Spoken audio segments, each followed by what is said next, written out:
Hello, this is another episode of Discussions with David, which is at this point a sort of sporadic interview show that I'm doing on various weekdays and generally starting at 10 a.m. or so Pacific, 1 p.m. Eastern, 6 p.m. GMT. And it's all the episodes are archived on my YouTube channel and Facebook and Twitter, and you can watch on the Facebook pages of Popular Resistance and Cebu Community Radio, as well as on my various platforms. And if you look up the podcast This Week with David Rovics, you'll find all the episodes archived in audio form as well. And they're on SoundCloud and on Patreon, patreon.com/David Rovics, if you want to support the broadcasting efforts going on in this living room here in Portland, Oregon. And today we are spending the hour with longtime professor of political economy from currently living, I guess for quite a while now, in Western Massachusetts. And if you try to do a search for Terry Flynn on the internet, it's very challenging because there's a lot of people named Terry Flynn. I just discovered once again this morning in my efforts to do that. But luckily, I've known Professor Flynn for many decades, and I didn't need to do much research on him. And we'll just bring him in here right now. Terry, great to have you here on the internet with me. Well, thanks for inviting me. Good to be here. Thanks for joining me. And I think rather than trying to ask you any direct questions about the current state of affairs in the United States and our vastly shrinking economy and everything else that's going on, I just thought, can we start by can you just give a little stab at a summary of the state of the U.S. economy prior to the pandemic? Perhaps that would be a better intro, better approaching this massive beast here called the U.S. economy. Sure. Well, as probably anybody who follows the news at all knows, there was pretty steady increase in GDP, which is one of the standard measures of economic well-being. Although, as we also know, there was gross and increasing inequalities in income and wealth. So we were sort of a model in the world for growth among the developed countries, but also a model for how not to distribute both the wealth and income. We had, for example, the highest GDP in absolute terms in the world at about $21 trillion. Even China, with its over 1 billion people, it was less than about 15 or 16. But our growth rate was very high as well, as our dear leader had no trouble announcing and bragging about. And then, but the overall impact on society of all of that varies tremendously depending on which end we're at. I mean, that's another feature of the U.S. economy, is that extreme stratification. Yes, really exceptional. I think I'm quite certain we had the most extreme maldistribution of wealth and income of any OECD country, organization of economically advanced countries. When I think the last reading assignment that I got from you, Terry, was Owning the Earth, this fantastic book, which really laid out the case for land ownership patterns historically, and how in cases where in societies where land ownership is terribly unequal, things just don't tend to go very well, and things tend to go much better in places with more egalitarian patterns of land ownership. But I wonder, is that a good sort of place to start with? I mean, because we're currently, you listen to the business press, you listen to Marketplace on NPR, which I do regularly, right? And I'm pretty sure you do as well. And they're talking every day. They're talking about how basically we're coming to this financial cliff at the end of July, with the unemployment payments, the extra payments ending, and we're looking at up to 28 million evictions before the end of September. I mean, which just sounds like an untenable, ungovernable kind of situation to be in. And it's not necessarily the same situation happening everywhere in the world. Some of these, and not that I don't know how unique this disaster is to the United States, but it seems like at least in Europe, I'm not hearing about like half of society being evicted. But I don't know if you. No, quite right. No, we'll talk about the EU. In the EU, there are really quite substantial safeguards to provide security in housing, whether it's through restrictions on what landlords can do, or with regard to subsidization of housing. So it's quite a different experience there. I mean, if you're a citizen of the EU, then you really have far more security in your housing than here. But to go back to your first point about the distribution of land and land tenure and land ownership, it is one of the fundamental divides in society, and is the difference between people who own land and who don't. And more precisely, it has to do with your tenure, your rights to occupy land, how that's handled in different countries. So we use the term landlord to refer primarily to people who own housing, which is always on land of some sort, and they're the people who rent the housing to the tenants. In economics, it's a little more precise than that. It's rather technical, which is land is the natural resources, the house is a produced resource. So the term landlord is a mixture of those two, which we can handle. But still, when it comes to a tenant or any citizen trying to live, eat, and breathe and work, what you need is a place to live, which includes both a space and shelter, of course, and various utilities and services. So I'm fine with it being conflated. I just wanted to, being a professor, I wanted to take a minute to pull those two bits apart for a moment. Yeah, it seems especially, very relevant right now. But it seems like, 2008, I've read one of the things they were talking about on Marketplace recently was how in 2008, there were a lot of companies that probably should have just gone bankrupt, but have been kind of carrying along since then because of the extremely low interest rate on borrowing, and Right. but they basically they have debt that they'll never possibly be able to repay, and now there's going to be a lot of those companies going bankrupt, they said. Yes, that sounds right. I wonder if can you just try to give a picture, because I think people who don't have a training in economics. I mean, I don't know. I don't know even if you have a lot of training in economics, whether how well you can sort of understand what our situation is that we're facing right now. But it seems like there's a lot of calamities around the corner, and the government or various entities of the state are trying to prevent the sort of calamities from happening right away. Is that basically? We have a very interesting bit of history in this, because you don't have to go back to the Great Depression or to the Wall Street crash in 1929. You can just go back to 2008 and see some very strong similarities. The government stepped in and really helped to maintain what they call aggregate demand, that's spending in the economy.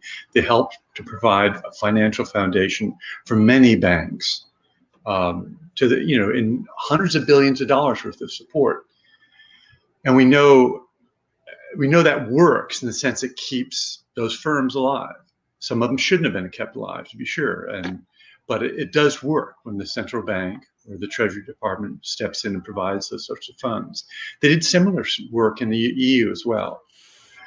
But this problem that's happening right now is far greater. That is, quantitatively, it's a much, much bigger issue. It's so much bigger that we can talk about this word that's overused, unprecedented, because it's happened. It's so big, so fast. Talking about something like a 30% drop in spending and production. So it's so we're in kind of new territory empirically, although I think the theory and institutions are up to comprehending it and dealing with it. It's just that it runs into lots of problems, institutional and ideological. Right.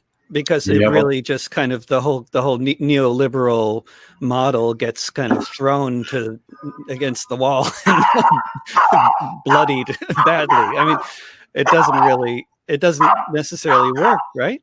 That's great with the dog. The dog is the dog's out of very high pitched bark too. Hang on, Hanson, could you remove the dogs to that room, please? And just lock him out there. Thank you. Excellent. Banish the pooches. Sorry. Ever since the dogs, I mean, it had the ambassador so and so has their dogs barking, and BBC World Service in the background. They're all doing the home interviews now, so it's not just us amateurs. No, I got it, and I anticipated this and thought it was taken care of, but we're okay. Mm-hmm. But back to the quantity, I want to say two things. You mentioned the problems of housing and people of foreclosures. Foreclosures have been on epidemic proportions before the pandemic. I mean, millions of foreclosures every year. Starting in 2008, especially, or yes. Well, no, it was been building up. Not starting there, but really, it's been a gradual buildup. And there was a tremendous number of foreclosures on homeowners. But then there are these things of evictions. So all the renters, which are largely the poorer people, in the U.S., it's homeowners are almost exclusively people with higher incomes, and the renters are overwhelmingly people with lower incomes. So we've had this tremendous rise in evictions before the pandemic. And now, with this financial cliff, this is it. This is the day, right? July 31st.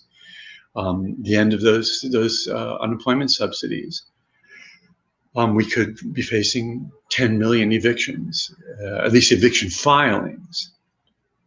There already millions have been filed in the last few weeks as the subsidies dropped, and we could be looking at as many as 10 million in just the next few months being filed. And they often move very quickly, and they're even doing them by video now. So I'm really concerned that millions of families will be pushed out on the streets with nowhere to go in a very short period of time. But when's the last time when's the last time there's been that many evictions all at once? I mean, would this also be unprecedented? I mean, I'm not as far as I know, the 1930s. We're talking about comparisons like the Great Depression situations.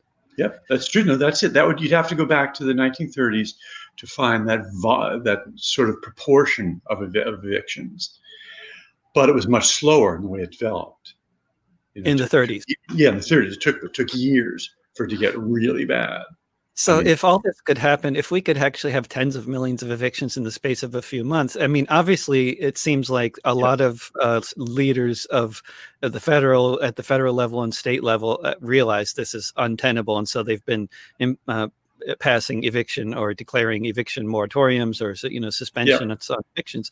But then, I know that just happened in some of the places where there's been a lot of these Zoom evictions going on, like Arizona. They just extended. There's now a new moratorium on evictions that goes until the end of October. And I think, it's a conservative run state, but it doesn't seem to matter. They realize, it seems, this is untenable. You can't just be evicting everybody. But then what the alternative, in any kind of real alternative, we're going to be having to talk about an alternative to the neoliberal no rent control anywhere kind of model, right? I mean, a real radical change. At minimum, what they have to do is provide subsidies. Now, this being a capitalist country, what they're going to do is bail out the landlords. But if the deal is that they don't throw people in the streets, I'll take it. Oh, yeah. Yeah. Right? So, because the point is the landlords do have these property rights and they have bills to pay as well. So if what the government does is make sure the landlords aren't bankrupted and the building becomes lacks services and become uninhabitable by the tenants, well, in that case, helping the landlords is a good idea. We just have to think pragmatically, not ideologically. We want people to be sheltered and fed, right? We all agree on that. And that's true for conservatives.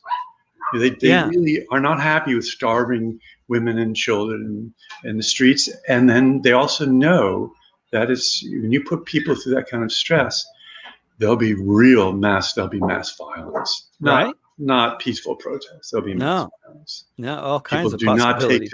they do not take to their children starving and No. dying of exposure quietly. So that's when you have the bread riots, and exactly. It would, and so they don't want to have to deal with that. Just as but there are cities throughout the country in the 1930s that made concessions that were completely against their ideology, but they did it just to protect the property and the power system. Like Chicago banned evictions. Yep. Yeah. But like when we talk about in terms of there's been so much investment in real estate going on for quite a long time, right? It's one of the most profitable things that a capitalist can invest in, right? And so it's a big return on your investment, if you're doing that right. Well, if you do it right, if you do it from the profit making perspective, but you can easily lose fabulous amounts of money. And as we know from the financial crisis, 2008, 2009, that there were millions of low-income homeowners who went under and lost everything. But then companies like Blackstone, they are really, they bought up all that, right? They swept in and they bought up all those assets, and then they're making extreme profits, right? And really increasing they seem to be maximizing what they can charge for rent in the same kind of way that they liquidate their assets when it comes to forests. Some of the same companies, they just say, okay, cut down everything. We're not thinking about the future, and they just seem to be. I don't have all the numbers handy, but my impression is that when they have the opportunity to raise the rent 10% a year, they'll just keep doing that and transforming places. Yeah. So if they're following this model of maximizing profit and charging so much more than they were charging even like 10 years ago, I'm just trying to. I can't get my head around. I don't know if you can get your head around what would be involved with the government actually subsidizing that much. That's just a vast. So many people. It's 70% of what they make. They're giving to the landlord, and we're talking about the government taking on all that, or would they have to say, okay, now we got rent control. We're not paying you back for all. We're not subsidizing everything. We're subsidizing a portion of it. Well, fortunately, it's decentralized. These rules are decentralized, so every city has some say on this.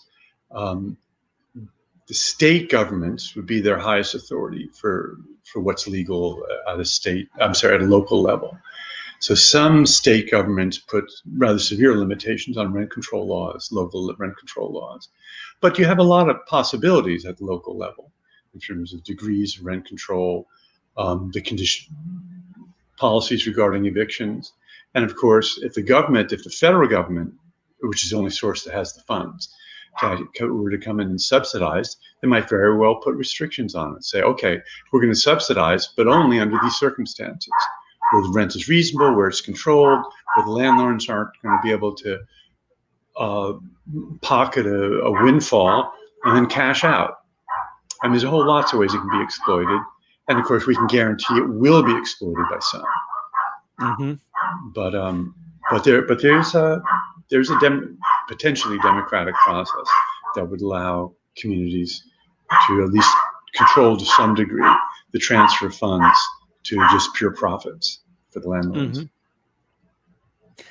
That would be a really big transformation for the U.S. economy if there were those kinds of controls put in place, like compared to how things have been for a long time, right? It's those controls are largely not in place, it seems. Well, it's a matter of degree, because you do have rent control in many cities around the country, including New York City, and I believe Portland has a degree of rent control, doesn't it? It's technically rent control has been banned in 48 out of 50 states. So it's mainly New York and California that has rent control, but Portland has, but they've unbanned it sort of in Oregon. It's in the courts now.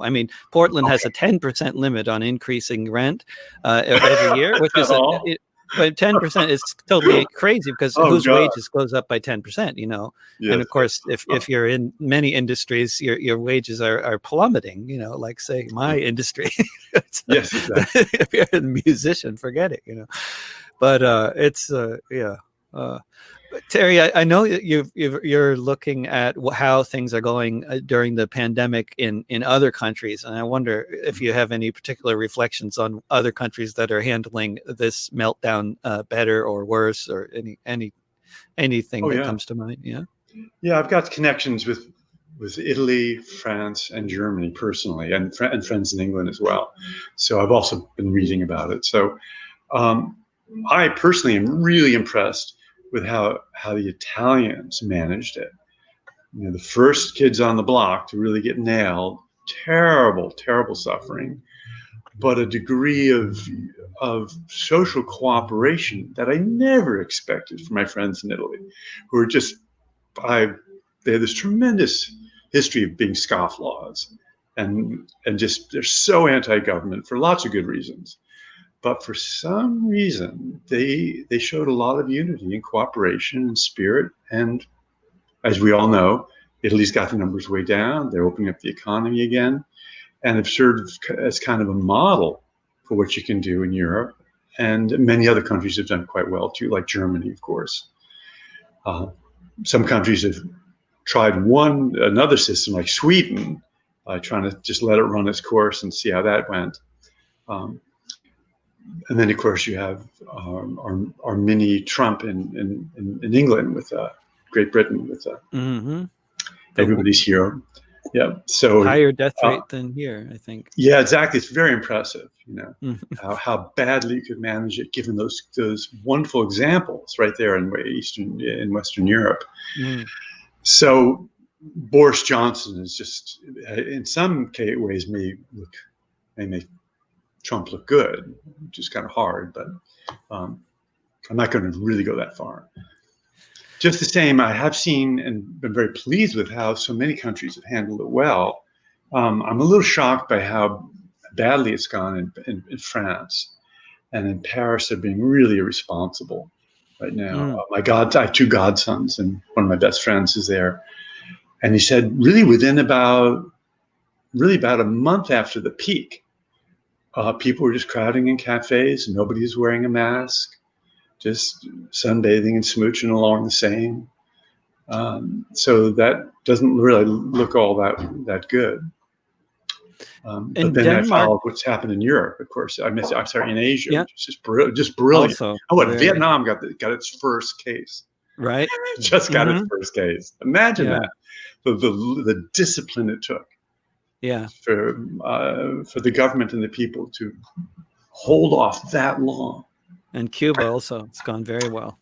I haven't followed the Cuba example. Mm-hmm. Okay, they've done They well. got medics going door to door all the time, and yeah, Yeah. it's kind of like a big human, massive human involvement, kind of like following the same kind of model with Vietnam and China. Yeah, I yeah. think. I want to say one thing about Europe is that one of the lessons is that they weren't nearly as prepared in terms of medical systems as they were famous for. They've got this reputation for having a far superior medical system to the U.S., and a lot of its weaknesses showed up. And then we started finding out that they've been methodically gutting it over the last 10 or 15 years. That was news to me. I didn't know that because my friends in Europe have been getting great health care throughout this whole period, but they've had ordinary challenges, and whereas this is a big challenge. And then we find out that actually they've been just letting all the pandemic preps just go to waste. Right. From an economic perspective, I think Denmark has done this thing where they've just the government has kind of subsidized everything in terms of wages and companies and everything, right? Yes, just brilliant. It's just brilliant. Yeah, it's really brilliant because this way there's no economic destruction. When people can go back to work as demand comes back, when the health environment allows for them to get back to work fully, the jobs are there, the business is there, all the productive capacity is in place. You don't have this massive destruction of productive capacities we have here. So yeah, I think it's a great move. you've seen, and from also like personally, differences in how the pandemic lockdown economy has affected different kinds of people in society, and you're as a sort of self-employed small business person, it's been okay for you, this the pandemic, but people are still playing pianos and Right. I feel guilty about not suffering with many of the people in my field, because as the viewers can see, there's a grand piano right behind me, because that's how I support myself now, is by repairing and selling pianos, largely high-end pianos, Steinway grand pianos. I'm in a very good area for that here in Western Mass, near Tanglewood, the music festival and all that. And what's happened is that with the shutdown, all the music, all the theater, all the concerts, even TV stuff has all been shut down. People are not recording either in video or sound recordings or live performances. It's all been shut down. So all the people in my side of the music business who are relying on piano tuning, for example, or concert services, just lost their income entirely, just completely without any income. But my own business is very diversified, because we actually sell pianos, we rent them, we tune them, we repair them. So my entire crew haven't missed a day of work or a dollar of income, so which I'm very, very pleased about. And so I'll just tell you one story. One well-known concert musician whose entire 3 months of gigs were canceled, moved out of New York into a cottage belonging to a friend of hers up here. And she just took our concert grand piano and put it in her cottage. So she's been renting it for the whole time. So we didn't even lose any income from our concert piano. And she's been recording Instagram concerts. And sometimes as many as 30 or 40,000 people paying to hear her Instagram concert. Wow. Yeah, exactly. Isn't that wild? She's got it down. That's great. That, if you can make the internet work like that. Yeah. Just it's wild. She's bloody gorgeous, great pianist, and she knows her internet stuff. She was actually started out doing coding for Google back in her teens, and then she's a multi-genius. She taught herself to play concert piano, almost unheard of for someone to have a concert career without a teacher. I've never heard of one. Yeah, there's a famous Russian pianist. His name will come to me later, but there's one Russian pianist who was self-taught and world renowned. Anyway, so Terry, one of the people that you've turned me on to is 19th century writer and newspaper editor and economist Henry George. And I wonder, I know there's a lot of people looking for alternatives to the failing model currently here, and I wonder what does Henry George have to say about what's happening 150 years after his death? If he were resurrected today and got his bearings, what would he say about what's going on? Well, let me say briefly, his insight during the late 1800s was that land speculation was driving down wages, increasing homelessness, and distorting the production and distribution of wealth. And his solution that he offered and ran as a politician for mayor of New York City, by the way, was on a simple platform that came to be known as the single tax. He felt that the land really should be common property, and that it was in every respect common property, but he understood that we had to have individual or group title to specific areas of it, whether for farming or for business or for homes. You had to have secure title to use the land, and that's called tenure. And in all countries, you have different forms of land tenure. He felt that we should continue with private forms of land tenure, land holding, but the actual ownership should be collective, and all the income that goes from holding land, not from doing your business, but from holding land, all that income should be shared collectively through taxes. and should be used to provide social services. So that's pretty much his position in a nutshell. He had a lot of support in that period, late 1800s. Lots of famous people, from Leo Tolstoy, to I'm so bad on names right now, forgive me. But George Bernard Shaw, for example, yes, and the Fabian Socialists. These guys thought George was the dog's bollocks, and they, to use an English wonderful expression. So anyway, if he looked at what's happening now, I think he would say, yeah, this is predictable. This extreme division of wealth and income, the fact that people are just paying through the nose for a place to live or work, or that would be completely consistent with our form of land tenure, which is what's known as fee simple land ownership. You buy it, you own it, you pay taxes, but they're a small proportion of what would be the rental income from the land. And that inspires people to speculate. And in this process of speculation, it deprives people of access to land at reasonable rates. And with speculation, like how much? I mean, how much of our problem today is based on speculation and is speculation? That's one of the phenomena that really drives up prices. It sort of creates bubbles and unnaturally high and impossible prices. Huh? Yeah. And we have these booms and busts in real estate. They're often bubbles, people buying all this property, expecting it to rise and rise and rise, and then it stops rising, and a whole bunch of people go bankrupt and lose property, and then the people know what they're doing, and they swoop in, they capture it, So yes, it's a common bubble. It's a cycle in real estate. And this cycle, if it just keeps on going, then left unchecked, what you kind of end up with what we're looking at now. Well, we end up with booms and busts. You end up with massive foreclosures. You end up with concentration in ownership. It's like most booms and busts in the general business cycle. When there's a bust, the big guys get bigger, and you weed out the smaller ones, and so power and wealth get concentrated. And this is what's happened to a large extent with real estate, as with many other things. As with like the economy generally too, right? But that's highly concentrated. And that's been that phenomenon has been controlled to a large extent because of government spending and regulation since the Great Depression. No, government spending doesn't really control concentration.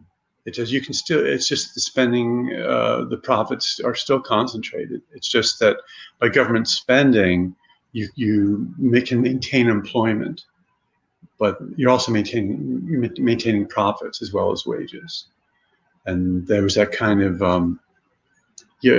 partnership between unions and the government, as part of the New Deal, where they said, okay, we're going to protect unionization, but you have to play nice with the capitalists. Make sure that you don't demand so much money that they aren't happy enough with their profits to work with us. Mm-hmm. It's gotten quite a bit wilder since Reagan. The restraints on the capitalists are fewer restraints, to be sure, and fewer restraints, and the degree of restraint is much, much less. And then after 2008, there were some changes made, but basically the same problems continue. I don't see that we are. Let me put it this way. There is still the boom and bust. There's people speculating. It was just going to talk about real estate. We could talk about stock markets too. There is still a tendency to speculate, and there's still a tendency for things for values to bubble, and then for there to be a burst. We saw this tremendous drop in the stock market, for example, at the beginning of the pandemic. Some people made out really well with that. Some people lost all their savings, nearly all. With regard to housing, it's you have to look at individual markets. Right now, there's a kind of a bubble. There's a real increase in sales of housing now because the interest rates are so low. I don't know if people are noticing that, but because interest rates are so low, it's helping to support and to some extent amplify sales in the housing market. Because people, when the interest rates are so low, then people are more looking at what they're going to be having to pay back a month to month, and it's Yes. not, it's the overall price isn't such a concern, which is always hard for me to get my head around. Right. No, because what matters to you is what you're having to take out of your income. Right. There's big dangers in that, of course, because people will be lending you money over very long periods of time, and in the end, you realize you've paid half your payment has been towards interest, or maybe even more. Even if it was a low interest rate, if you'd spread it out over enough time. Yeah. But then it kind of seems to, like, there's a lot of, I hear people talking about different sort of bubbles, like that we're all going to be coming to a head with credit card debt at some point. With like at some point, it's just not, it kind of comes due. You can't keep on rolling it over. Well, that's going to have to do. There are things to interact there. There's what's happening to people's income, what the interest rates are. This all really matters, and the various rules regarding what credit card companies can do to debtors. They're less and less restricted now, and how they can attach people's income and take their property and so on. So it's becoming, the power is gradually shifting towards the credit card companies and the lenders. So, for example, in some areas now, if you declare bankruptcy, it doesn't clear your credit card debt. Wow. Exactly. I thought that was kind of the point, but no. You would think so, but there are areas now in law. There are certain situations where your credit card debt can't get away from it. Just like your school debt, you can't, if any of your federally subsidized school loans, they're not cleared by bankruptcy. As far as I'm not right. a lawyer. I've heard about the school loans. Yeah. Yes, but there's a degree of credit card debt now that you can't clear. So I mean, I can't give you references on that. It's just part of my reading. Right. So I'm afraid that the creditors are getting more and more power, and a lot of what the Dodd-Frank restrictions and the consumer financial rights that were established by Elizabeth Warren and that agency in Washington, that's really been held back and undermined, of course. Right. So that was a large part of Elizabeth Warren's shtick was about protecting consumers from rapacious lenders. And then the head of that department that was formed because of her efforts, I think Trump wants to get rid of that person, but can't. Is that, I can't, has to do with who you get to the executive control over who's the head of the department. Yes. I don't know where that stands right now. Right. I know he wants to put someone in who will just abolish its power. So just make it ineffective without effectively eliminating the agency. Just make it ineffective. That would be good enough. The number of acting heads, all these acting heads that have not been, it's a really interesting and alarming situation. Yeah. There's certain historical parallels there. But have you looked at the this multi-trillion-dollar bailout package that's gone through, which I guess this increase in unemployment money is part of that, but so much of it went to big corporations, I believe, and I don't know if you've looked at where that's going to. Talking about the first, the first, the first big one. I've only gone as deep as the New York Times has. So actually, but as we expected, something on the order of half has gone to people whom you and I would say don't deserve it. Right. Maybe $500 billion went on the other. But on the other hand, $500 billion did go to people who really, really needed it. Piano tuners, for example, and a few musicians. Right. but that's interesting. Why it's as far as you can tell, half of it did go to useful purposes. Because I've heard much worse. Well, there may be. I'm sure there are people who've really been in the details. I have not. And we just passed a new military budget, which is, I believe, the biggest in the history of the world, as far as I know.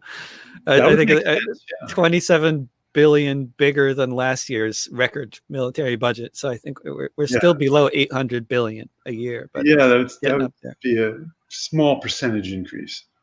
Mhm.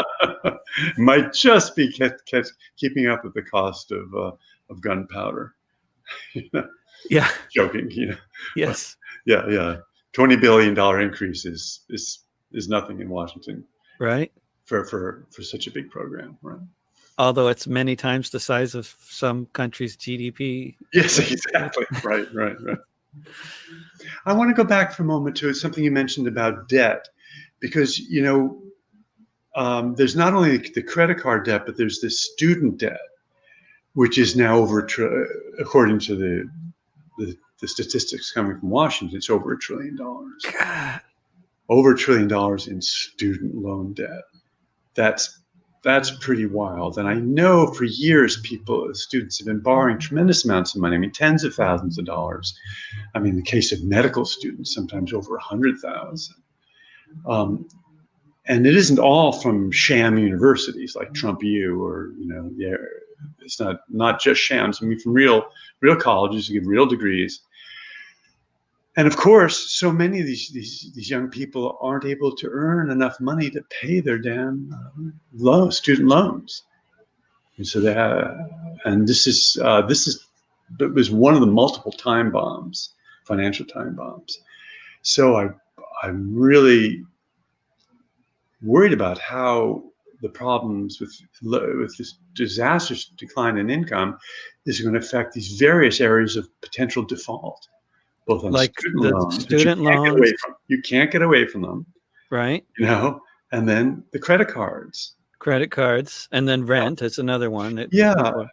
So these are very big portions of the economy. And it's about a $22 trillion annual GDP. So that's the total value of goods and services produced. So the student loans really factors into that in a big way, as does credit. Yeah, that would be 5%. That would be 5% of the GDP if it's $1 trillion. Credit card debt. Well, that's another 5%. If it's around $1 trillion. And what about like foreign university students in this country is a massive industry, right? That's being also threatened in various ways. Well, that's a funny one because, of course, we know our dear leader doesn't give a hoot about learning or universities. He's so profoundly anti-intellectual, anti-education. So I think he'd be happy if all the universities went bust, except for the profit-making ones, that are just in it for the money, like Trump U. Mm-hmm. That said, as we generally know, the many American colleges and universities really depend on foreign students who are paying full fare. And that's just about it's drying up right now. That money that was supposed to be paid as tuition for the upcoming semester from all those foreign students with foreign visas, that'll disappear if the students are online, if there's online teaching. So that's part of the dance that the colleges have to perform. They have to figure out some way of having a curriculum, a way of teaching that will allow the foreign students to stay and continue to pay full fare, which is easily $100, $200, maybe even $300,000 for the course of their education. Listening to Marketplace and reading other business press, one of the things that's kind of entertaining about it over the past few months is how often they're using adjectives that they never used before, as far as I know, like talking about precipice and nosedive. Yeah. Cliff. They're running off the cliff. Cliffs. We're always running off cliffs nowadays, but what if, so we're on a cliff. It's July 31st, 2020. We're actually standing on a, virtual cliff. Yeah. The Republican Party is divided among themselves, right, over this as some kind of a new bailout, right? So I guess most Republicans support this, but not enough necessarily to make it pass. And I'm not sure unless the Democrats are just going to support this Republican proposal rather than trying to negotiate for something bigger. I don't know. I guess eventually they probably will rather than do nothing. But I I mean, this is just you're hearing them talk about we're at a cliff, but no, nothing's being done about it. Well, here we are on this cliff. I mean, what if they can't agree on another bailout? Like, what if we have to wait until, say, I mean, it seems conceivable. What if it's not until a new administration is actually, if there's an election and if the results of the election are recognized and if the other party wins? A lot of ifs. That's a lot of ifs. But I mean, in some ways that might be some kind of a terrible but best case situation, and then some kind of competent response to the whole economic and health crisis maybe starts taking form in January, which is like, but between now and January, it's just feels like 1917. What do you think? Right. What do you think? You got any thoughts, predictions for the future? No, I don't do predictions, but that's smart. I'm happy to describe the forces at play as I see them. Yeah. First of all, I can't imagine people going without housing, food, clothing, and shelter until January. And right. So there has to be some way. There has to be a system for providing them with sustenance and shelter, at minimum. And right now there isn't. As of tomorrow, there's a delay. In other words, all these things take a little while to happen, to develop. So you stop providing funding, supplementary funding to people. So what happens? Some of them get thrown out of their houses. The marshals will come, landlords will take off the door, and that's it. They have to go out. They have to leave, or all terrible things happen to them in their house at night. They have to leave to get safe. So that'll happen to a small number of people at first, and it could happen more and more and more. And then there are the potential for riots that I mentioned. On the other hand, if people are lacking the income they need to get food banks will try to step up. There may be a big push for provide food for free, or subsidized food. There'll be all sorts of real efforts to keep people from suffering. So it'll be kind of a gradual catastrophe. We have this picture of the brink, and we have brinkmanship, which is, of course, what's happening in Washington. So I see it as if they actually went from here to January without any subsidies, I can't imagine actually getting to January. Right. Without subsidies. Something would have to happen. There'd be so much violence. So I think long before the banks were all burned down, there would be some compromise achieved. Right. What's so hard to imagine, given the many, many ways that society is divided, along so many different lines, is like if there weren't any kind of bailout coming from the government on the federal level, and it was just left up to the devices of social movements and community organizations and municipal governments and whatever. I mean, I wonder what form further divisions in society might take. I mean, just like yesterday, I believe 5 protesters were shot in different parts of the country, and it's just such a volatile atmosphere. I know this isn't a question about economics necessarily, but it is too, because the volatility is based in economic a sort of a caste system that's being more and more exposed. Huh? Oh, especially for blacks. This is my favorite book they just finished recently was The New Jim Crow. Which is once again a bestseller after 10 years. Yeah, 10-year anniversary edition. I read the 10-year anniversary edition. Couldn't be more timely, of course. And there's a lot of economics in there too. Huh? I mean, in terms of like the economics of the oppression of Black people over the decades and centuries. Yeah, and how the systematic oppression of Black people has so many effects, including, of course, the economic effect of stigmatizing it, making it impossible for them to get subsidized housing, or even jobs. Jobs are subsidized housing, much less not being able to vote and so on. So once you've been, incarcerated, often through doing things that shouldn't be illegal in the first place. For example, all these drug crimes, just for possession of things. That said, underlying the whole oppression is a structure that keeps people poor and disenfranchised. And I think that has everything to do with the Black Lives Matter business. Of course, murder really matters too, to be sure, but there's this tremendous tension. So here in Portland, go ahead.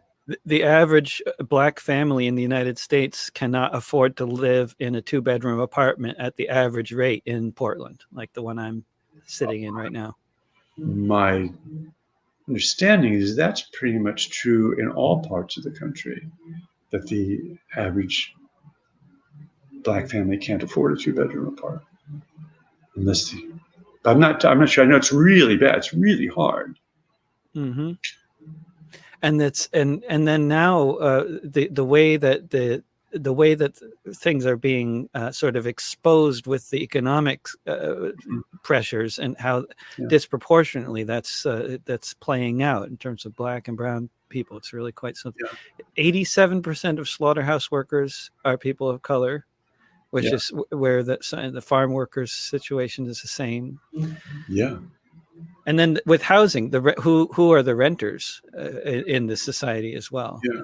Well, of course, it's the minorities, it's lower income people, lower income whites and colored people of color are much more likely to be renters than homeowners. Mm. I'm thinking about how this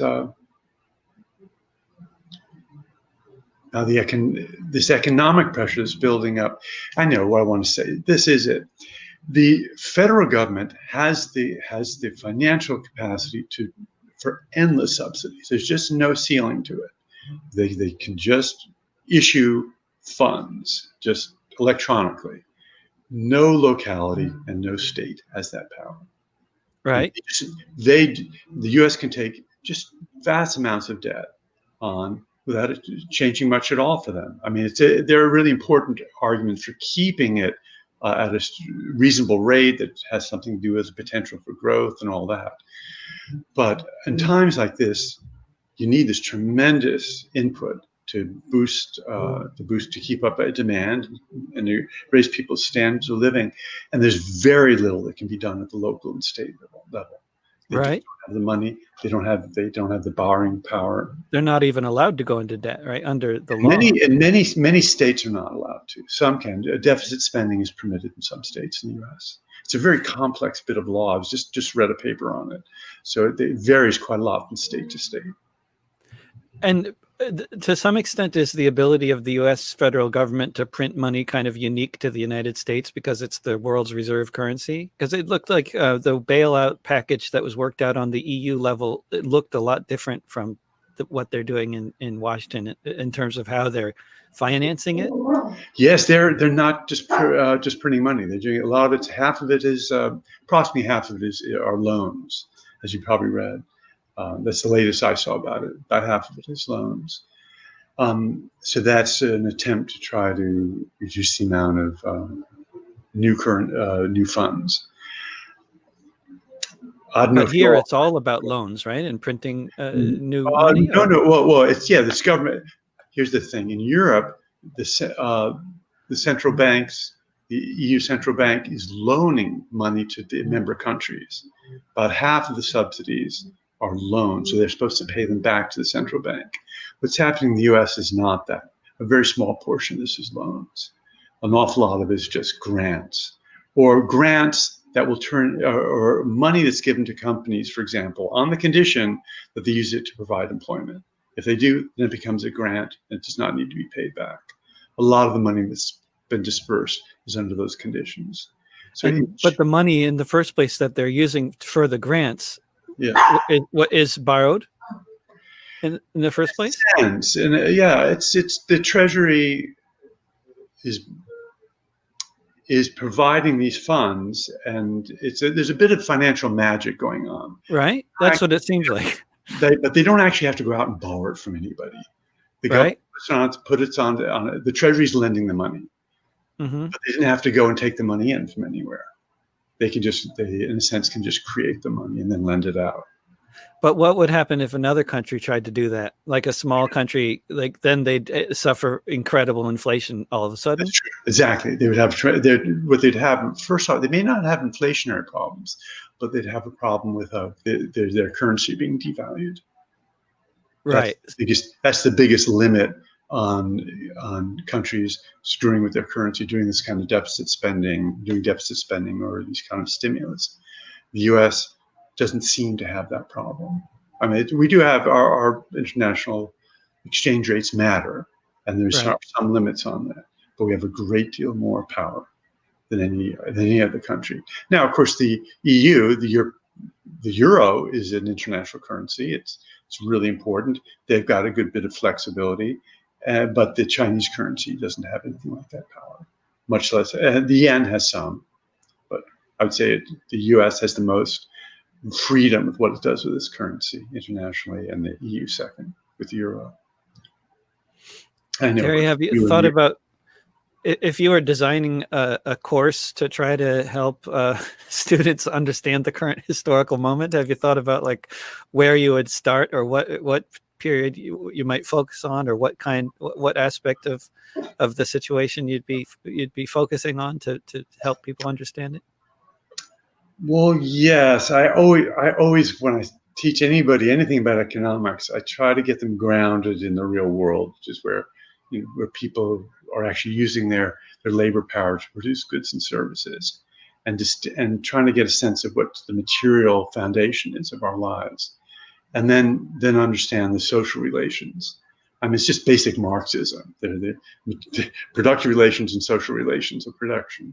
So I want them to not conflate financial wealth with sort of tangible wealth, nominal values versus use values. So I'd want to get in there, have them get them grounded in that, and to understand, most importantly, to start with, the difference between land values and the value of a music lesson or a cooked meal or a house.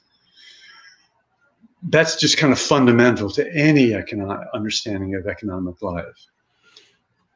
As to understanding this moment, I would want them to get a grasp on the development of the government's involvement in the economy, which is largely a 20th century story. It was pretty laissez-faire up until World War I, and then it didn't really change until the Great Depression and the New Deal. It was the country pretty much let people just starve, go bankrupt, go homeless, and just die. But there's been a precedent. There's been some kind of a precedent set now that's not really acceptable in terms of the government efforts to feed people during the last Great Depression. So they'd have a harder time just letting people die now, huh? I think so. I think it's not quite as acceptable to have mass homelessness, migration of farmers to California. That's just not acceptable anymore. I think to have the grain belt just sort of pull up, drive out to California. It's not. The governor of California would be really unhappy about that.